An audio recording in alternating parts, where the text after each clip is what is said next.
Well, hello and welcome to our fifth installment of Live with Mayor Nenshi here in the Shaw TV studios. My name is Erin Strate, and over the next hour, the Mayor of Calgary will be live and uninterrupted in our studios answering your questions. Discussion will be directed by you, the viewers, from pressing community issues to hot-button topics that are on your mind. Join the conversation on Twitter at Shaw TV Calgary. You can also join us on Facebook at facebook.com/Shaw TV Calgary. As well, you can phone in your questions live to the studio at 403-539-6710 to ask your questions of the Mayor. Mayor, welcome back. Thank you, Erin. I can't believe it's the fifth one. I can't believe it But, either. you know, I think maybe the first one with the Shaw fireplace I think so too. might be the second. It's a cozy but little the problem is we fireside. can't see when the arm comes, so Phoenix is going to have to warn us and, you know, tell everyone to stop and focus. So. Thanks so much for having you. We're excited for the next hour. Phoenix is also keeping an eye on all things social media here in the studio for us. Phoenix? You know, over the past week, we've been asking you to tweet in your questions for the mayor, and no holds barred. We asked you to ask whatever you'd like. Again, hashtag Nenshi Live. And there are a number of questions. We will get to those, but you can continue to tweet us questions about snow removal. What about the taxi situation? What about his current administration? How's that going? We're going to find out more. And again, you can tweet us at hashtag Nenshi Live. Erin? Wonderful. Thanks so much, Phoenix. We are also, of course, live streaming. If you have to, for some reason, jump away from the TV, you can keep in touch with us throughout the evening. There are, of course, a few things always going on in our city, but thank you for joining us. Now, since I invited the mayor down here today, I'm going to throw the first question your way. Again, we do want to say congratulations, of course, on your second term. Thank you very much. Mayor.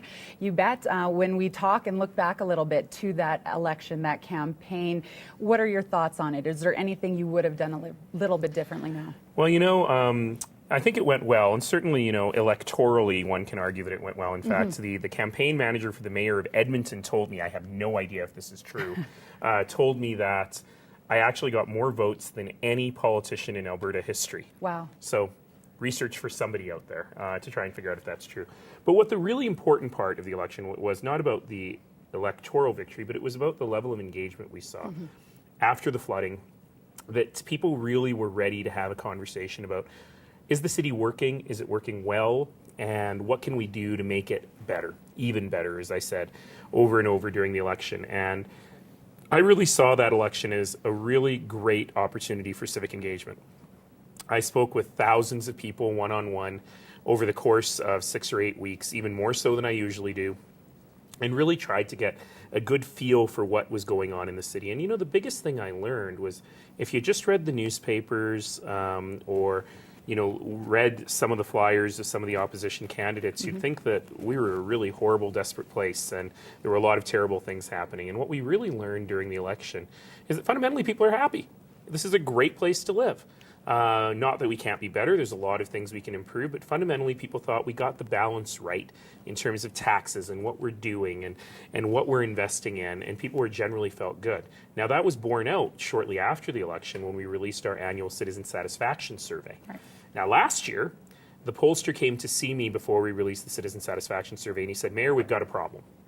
And I said, what? And he goes, these numbers are so high, I have no idea how you're going to maintain them, so you have to start working on your script for when they inevitably go down next year. Right. And this year, of course, we got them, and they were even higher. Okay. And, you know, fundamentally, people are saying this works. We're up to 2/3 of people say they get good value for their tax dollar, which is up from 30% before I started as mayor. 99% of people said that the city's response to the floods was good.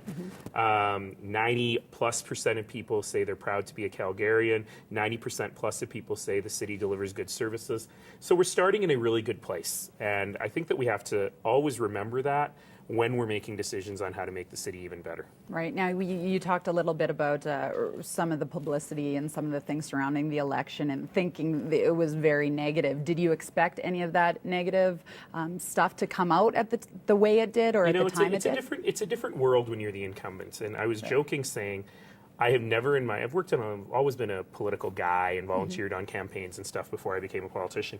And I'd never worked on a campaign before for someone who wasn't the underdog candidate. I'd never worked on a campaign before for an incumbent. Okay. And so everyone said, well, you've got to expect this. You've got a record now and a record to defend. You're the one that everyone wants to attack. And certainly we got a bit of that in the mayor race, of course. I was a little bit surprised the extent to which some people who were running for city councillor thought the way to win if you're running for city councillor is to attack the mayor. Okay. None of those people won. But that was a bit surprising. Luckily, we have a record to stand by, and I'm willing to stand by it. Wonderful. Now, we will look forward to talking more about some of those new councillors that you're working with on City Council. Right now, the hot topic, no question, has been some of the weather that we've received over the last little while. What exactly about the weather is hot? Well, it's not hot. I guess not that's hot the at all. problem. It is not hot. It is a hot topic because it's so not hot. We've been seeing a lot of the white stuff. Obviously, in the news, we've heard a lot about it. We do have some questions. Let's start off with you. I know we've talked about we're getting those priority 1 roads down. We have the snow bans in place. That's been in place for a couple of years now. Your thoughts on the weather? Let me start by giving you some context on snow removal. Snow removal is actually, believe it or not, the only service other than transit that since I've become mayor we've actually increased, that we've spent more money on. So we permanently increased the snow removal budget by 1/3 in 2011 and put in a whole bunch of new policies, including the snow parking ban and the fact that we now do residential roads, priority 3 and 4 roads we call them. Before 2011, we never did them. The answer was wait till spring. Right. And now the answer is we do them after the priority 1 and 2 roads are done. Okay. So since 2011, that same citizen survey that I was talking about shows that the satisfaction with snow removal has gone through the roof. So things were going really well. Okay. And certainly we've had a lot of snow in the last 2 years and we managed it well. What happened this week or over the last 10 days or so was an amalgamation of a bunch of horrible things all at once. It's a perfect storm. Literally. So the first thing we had was a blizzard, and we always talk about blizzards in Calgary. Actually, we never get blizzards. This was really the first blizzard of this size in Calgary in 10 years. Really? And what makes a snowstorm a blizzard is not the snow, it's the wind. The wind and the visibility. So what we ended up having was crazy wind whipping the snow around. Okay. So as soon as you cleared it off the street, it came right back. We also usually don't have snow followed immediately by a long deep freeze. So the wind was whipping the snow around and the temperature going down to -40 turned it into ice. So we managed to get the P1, the priority 1 and priority 2 roads done relatively quickly. We enacted the snow ban once the snow stopped falling. We finished the priority 2 roads, which is what the snow ban is for, on Friday. And as we started on the residential roads again, it snowed again. So we needed to pull the trucks out, put them back on the priority 1 and 2, and that cycle continued 3 or 4 more times. So as soon as we'd start to get into the residential roads, we need to pull back and do the priority 1 and 2 roads. It's not been good. Okay. And we learned a lot of things. I think fundamentally the program is still very strong, but we learned a lot of things that could have been better. You know, my favorite story is on Monday morning I was driving to work, normally a 25-minute drive, and during rush hour. And after 1 hour and 22 minutes, when I had to actually do a keynote breakfast speech that I was giving by phone, hands-free. I was just going to say. Hands-free in a non-moving vehicle. You know, obviously, I experienced this. In my role, I drive throughout the whole city. I've been in all 4 quadrants. I understand how incredibly difficult it's been.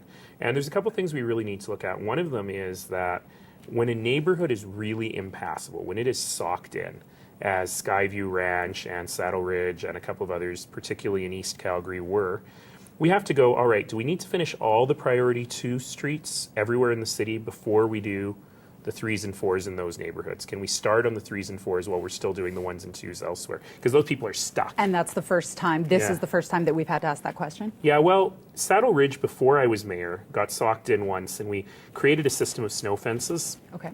that really, really worked well.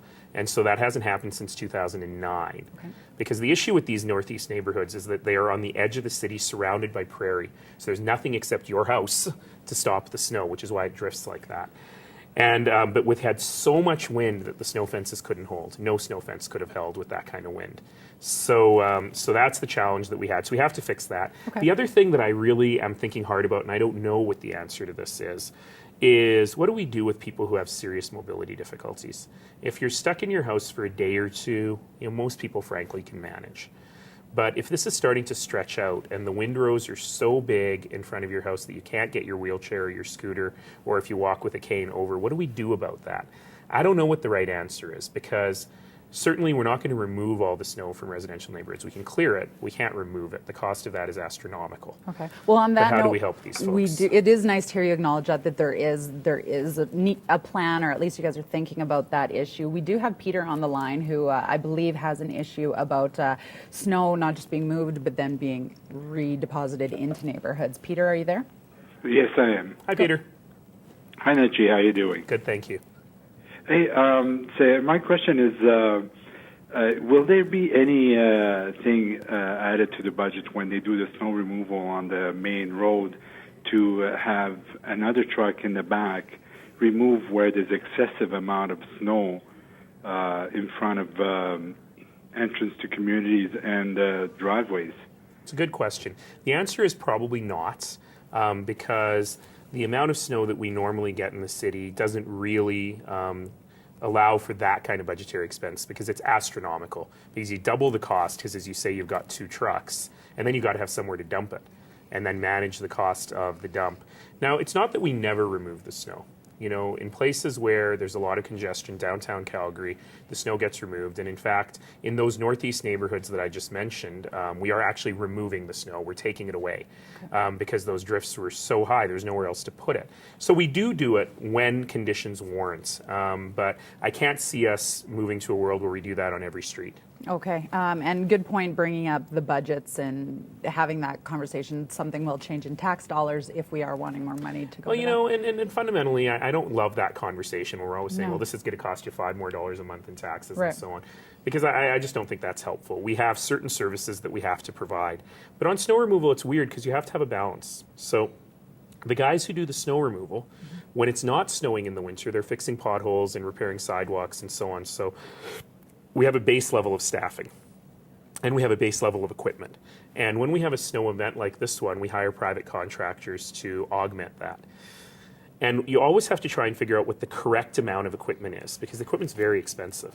So if we increase the amount of equipment, we have to increase the amount of staff to run that equipment. And then maybe there'll be too much equipment that just sits in the garage most of the time, and too many staff for filling in the potholes and fixing the sidewalks. So that's always the balance we make, and I think we've got it about right. Okay. And I think the fact that we get so few complaints and so much praise on snow removal normally shows that this snow event actually helps us understand how to manage the exceptions as opposed to manage the everyday snowfall.